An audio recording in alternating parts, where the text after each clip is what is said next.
Welcome to This Pause For You podcast, celebrating service, therapy, and working dogs, and how they save lives every day. Join us as we get to know the dogs and their handlers. Be sure you're subscribed. This Pause For You podcast is brought to you in part by Springer Education Entertainment, Anchor Productions, and Dogs on Duty, the Dog U Series. Find out more about that one at thedoguseries.com. Now your host, riveting Rahn Springer. Today we're going to learn about working dogs. Let's introduce Carol Gerken, who is the owner of KJ Livestock and Working Dogs. So, Carol, tell us about the KJ Ranch story. KJ Ranch was actually named after my mom, Carla June. I started with working dogs when I moved west from the Midwest. I grew up in the Midwest, and I grew up on a dairy farm. And we did not have dogs. I was the dog.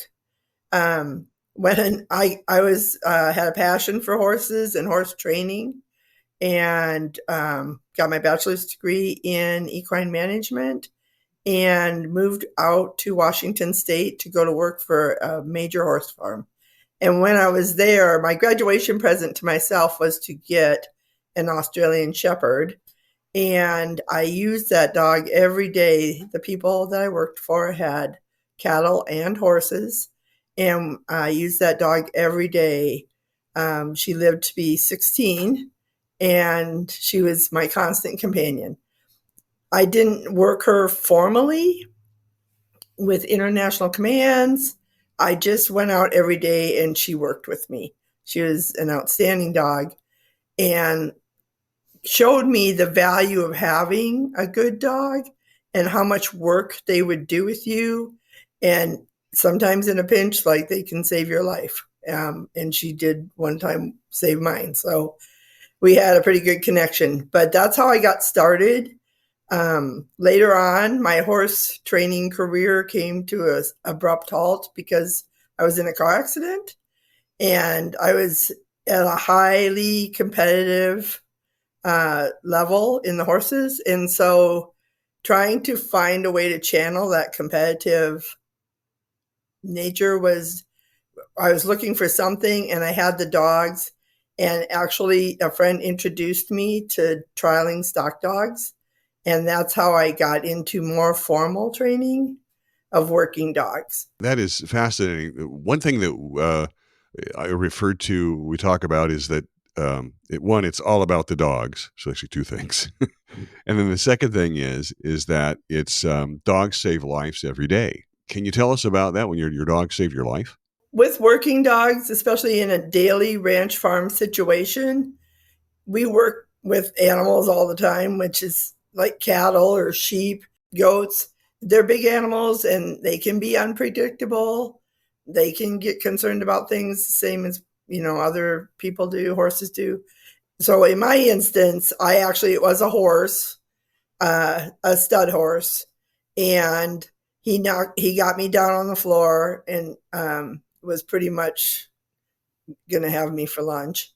And I always leave my stall doors open about 6 inches so the dogs can see what I'm doing.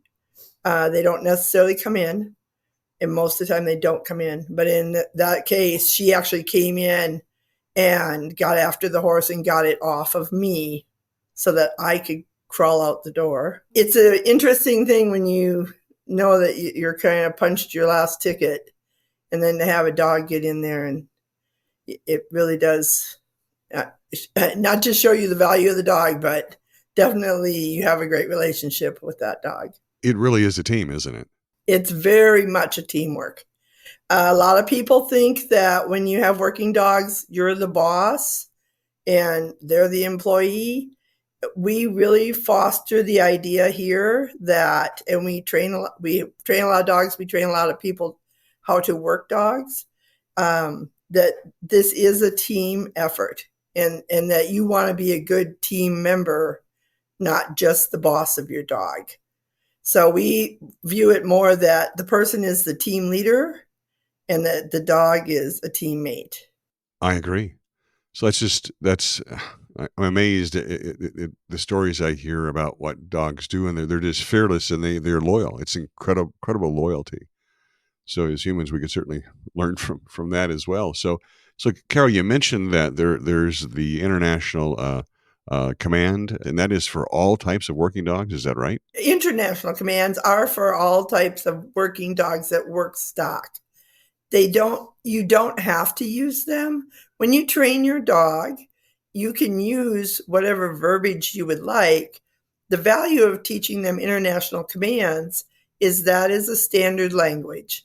And so if I train a dog to international commands and I work it, and then you know the commands and you take the dog and you work it, you speak the same language to the dog that I did.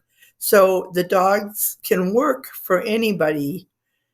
They understand what you're asking them to do. But a person training their own dog, you could tell them right and left. So the international commands to go counterclockwise around the livestock would be away, and to go clockwise around the livestock would be go by. But you could teach it right and left. I've had people teach them like a dog that had a split face. They taught it black and white. Go to the black side, go to the white. I had a guy that was a Coast Guard captain, and he had me train the dog to port and starboard. Okay. It was really hard for me. That's funny. So one of the questions that comes to mind is I watch too much YouTube sometimes, but so I see sometimes it's a verbal command, or it's a whistle, or it's a hand gesture. Is it more standard to be verbal and actually a word? The reason we teach verbal commands here is because I feel like most everybody can speak English and use the international commands. If you train a dog to whistle, to the dog, that is a language just like English or Spanish or whatever you use. But if you're going to have someone else run that dog, they have to be able to whistle the same whistles and the same tones to get the dog to do the work. If they whistle, think about if you were whistling a tune like Yankee Doodle Dandy or Row, Row, Row Your Boat.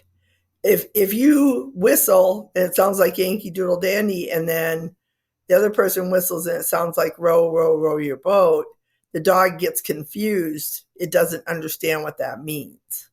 So we teach English because everybody can learn that. And then that way the dogs are a lot more universal, because a lot of the dogs that we have here, even my own personal dogs, I have people that help me that take the dogs out to help do the work. I mean, if I'm here or if I'm gone, we still have work and with livestock every day. And so that means that those dogs are a lot more usable because different people can use them. That makes complete sense. So now I've heard terms stock dog, ranch dog, cow dog, cattle dog, farm dog. Really, is it in the just the community? Is it really just a working dog? Is that what would be used? It really is. All of those are just the same. It's just different terminology for the same thing. It all refers to dogs that help you with livestock. You mentioned that you have Australian Shepherds, which, as I understand, are really California Shepherds. They didn't come from Australia, right? That is correct. We do have Australian Shepherds. They are an American breed, even though they have the word Australian attached to them. Really, how they were named as Australian Shepherds was that they worked the sheep that came from Australia. And so that's where that name came, the nomenclature. But it's a breed that was developed in the United States. So then I've heard McNab, other kinds of Kelpie as well. Are those all similar breeds? Or there are a lot of different herding breeds, about 30. The main herding breeds are Border Collies, Kelpies, Australian Shepherds. The McNabs is a variation of the Border Collie. There's a kind of a hybrid type breed of dog called the Hanging Tree Cow Dogs. It depends on the job that you want the dog to do. Those are the most common dogs. but other dogs are herding breeds. German Shepherds are a herding breed. Rottweilers are a herding breed. They work a different style. Bouviers. There's a lot of different breeds, but when you're looking at herding dogs, you want to consider the job you want the dog to do. And you want to try to get a dog that instinctively is the style for the job you're going to do. If you're going to work in tight spaces in feedlots and load trailers, maybe an Australian cattle dog. Those dogs are close-up working dogs that are really basically are push dogs, drive dogs. So to use them to go out in a big field and gather up stock, they're not very efficient at that job. They can do it with training, but they're not as good at, like, say, a Border Collie or an Australian Shepherd or a Kelpie. I mean, those are more field style dogs. So, and in the big field style dogs, like you're talking Kelpies and Border Collies, really, pretty much Border Collies rule the day. I see. I didn't realize actually that it was that specific to the style of work, or I guess even the actual animal they're working with. So you primarily work with goats, is that right? So we start all of our dogs, regardless of what their job's going to be or what breed they are, we do start them on goats. The reason we start them on goats is because they require more pressure to move than sheep. Sheep are much more reactive, and they're a lot safer for dogs to learn on than cattle. Usually, and they're middle of the road. The dogs that can work them well, a lot of them can move up to cattle pretty easily. Or if you have a dog that is more inclined to be a sheep dog, you can move to the sheep, and they'll be able to put a little bit of pressure on the sheep and then release it. So it's also a lot easier on the handlers, for training. When sheep are reactive and they're pinging around in a 50 by 50 pen with a dog that doesn't really know what its job is, it can get a little exciting. Oh boy. Goats are a lot calmer, and they tend to not be quite so reactive as sheep. You hear the term sheepish, but I guess I thought that meant kind of stay offish, but this is kind of flighty is what you're saying. They are a little flighty. Some of them are flightier than others. There's so many ways to go here. So on training out, say you get a puppy, you're going to do canine kind of good citizen stuff first, and then move on to the actual specific task. So what does it look like when you get a puppy? How does it go? When you have a puppy, usually what we do recommend is that you do all of the canine good citizen type training. Teach it to walk on a leash, teach it to sit, teach it to come when you call it. You can start working on walking through gates, which is, have the dog sit and puppy sit and wait while you go through the gate, and then ask the puppy to come through and then sit on the other side. All of those things start a foundation and start creating that teamwork that you need before you ever introduce to the livestock. Then the puppy has a foundation to build off of, and you're not just going out and getting to stock and then being like, well, it'd be really good if I could catch him, or it'd be really good if I could lead him to the pen, or, get him to come to me. So getting that foundation away from livestock is definitely the first step. Generally, we'll introduce puppies to livestock, depending on the puppy, somewhere between 3 months and 6 months of age, but it's more of just kind of a test to see how engaged they are with the livestock, and kind of get a feel for where their confidence level is. I usually, when people call me about, I want to bring my puppy out and see if it's interested, I generally tell them, depending on the type of dog it is, breed, but usually my rule of thumb is to wait till they're at least 6 months old to introduce them. in a formal setting. Part of that is because the puppies are coming here and they've never been here before.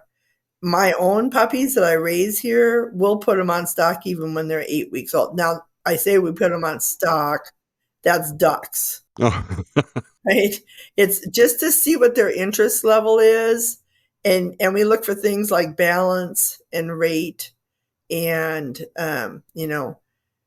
how engaged do they stay? How are they round in their movement to the stock, or do they want to go straight to the stock? Things like that. so is it easier to herd geese versus cats? Well, it is easier to herd geese than cats. I will So say that. I couldn't resist. Sorry. And we do herd them once in a while in trial situations, especially. Now it's time for Questions for Canines. Submit your questions in the comments. Oh, hi. Hello. What's up? Rocket Dog here. I'm so excited to answer these questions. Are you ready? Let's go. How do you feel about wearing your vest? Great question. You mean my superhero cape? I'm torn between feeling like the coolest pup in town and questioning why I'm not saving the world from squirrels right now. But seriously, it's comfy. If it only came with a snack dispenser. Have you ever tried to chase your own tail while on duty? It's funny you should ask me this. Chasing my own tail is one of my favorite hobbies. It's like a never-ending game of catch me if you can. Sometimes I spin around so fast, I start to wonder if I'm ever gonna catch it, or if it's just playing hard to get. It's great fun, but I have to admit, it's not as easy as it looks. If you could talk, what's the first thing you'd say to your human? Oh, I know exactly what I'd say. I'd start with an enthusiastic, I love you, I love you, I love you. And then I'd dig into a long list of the things I'm excited about. Let's play fetch. Can we go for a walk? Can I have a treat? Let's snuggle. And did I mention I love you? What song do you love to howl along to when your owner's on the phone? Oh, I go absolutely bonkers for Who Let the Dogs Out? Who let the dogs out? Who let the dogs out? Who? My howling gets me a treat every time, although maybe it's just to stop me from singing. This has been Questions for Canines. Remember to submit your questions in the comments. Back to you, Ron. So Carol, you've talked about it is in training the dogs. You're looking for a dog when it's motivated, but are they praise driven or treat driven? How does that work? So really working dogs in herding livestock basically work off of prey drive instinct. And what we try to do is mold that instinct into the behavior we want. The prey drive instinct is what keeps them engaged and wanting to do the work. And then we use pressure and lack of pressure, which is, we can use, when they're puppies, we'll use treats sometimes. It just depends on the dog. A lot of the work dogs don't care for treats. Their reward is work. That's what they like to do. And specifically certain breeds. There's a lot of border collies and some kelpies that they really don't care if you pet them. Their reward is that you open the gate and go to work. If you want to make them happy, let them work. If you're going to correct them, you take the work away and not remove it out of their life, but just be like, hey, unless you sit or lay down, whatever you're asking them, we're not going to continue to go to work. So as soon as you do that, then we can go to work. That's the reward. So it's a little bit different style of training. When you train dogs for obedience or some of the other dog sports, then the reward is to come up to you and get a treat or to get praise. For these dogs, being away from you and allowed to work is the reward. And so I won't say it's a discipline to come to you. You can make it rewarding by telling them they did a great job and stuff like that. But those dogs want to not come right to you. Like they want to stay out and do their work. That's their reward. So it's a little bit different style, and getting the reward in there, we do it in a different way. Now, when you say pressure is put on, is that when the dog is engaging the animal directly, or is it like a stare down, or is it just they nudging them? What does that mean? In herding dogs, because they work off of instinct. They're very sensitive to their surroundings and to pressure in their surroundings. And pressure to a working dog is like an invisible force field. You don't touch them necessarily, but every object has its own invisible force field, even inanimate objects like a fence or a gate. And so the animals that you're herding also have that. And so what you're basically doing is getting the dog comfortable with working in the pressure of the animals and the pen that you're in, and using their pressure to move the animals. Which, if you watch a dog walk up to goats, let's just use goats, you'll see that when the dog walks up to the goats, the dog doesn't even have to touch him. The goats start walking away. That's because the two invisible force fields touch each other. The one from the dog touches the one from the goats, and the goats are like, we should move. Okay? That's pressure. So it's not, sometimes you will use a stock stick or a flag and you'll catch the eye of the dog, like you're reaching out to touch it, but most of the time you don't touch it. The dog feels that coming toward them and it steps over to the side. That's where we teach the dogs to go around stock. A lot of these dogs, because they instinctively feel this, they will go around the stock once they learn when they control their adrenaline so that they touch the pressure bubble and they know what that means, then they will go around the livestock. What is the one of your most memorable or challenging situations you've had when you're actually working livestock with a dog? There's a lot of things, and honestly, some of the things that are important or memorable to me would be accomplishing a task with a dog. Like maybe you're taking a young dog out and and the dog rises to the occasion and does a really good job. Like that's why we do these things. We kind of have a rule around here: when you go out to get stock and a job goes really well and you get everything in and the gate is shut and it was really fairly flawless and smooth and took you hardly a fraction of the time it would take if you didn't have the dog. And we always say that, and that's why we have dogs. But the relationship you get with the dog and the accomplishment that you have, even for a task like that, when nobody is watching, or they saved you from a life-threatening incident, or you won a big award. Those everyday achievements, probably that's really what keeps people that have dogs. We really understand the value of them and how much they do for us. And that's probably the most rewarding thing. Awesome. So it really is a team. And then, it's just a matter of whatever the job is. It's a team. You go out and you do your work, and it's the mutual, I guess, respect and a relationship between the handler and the dog.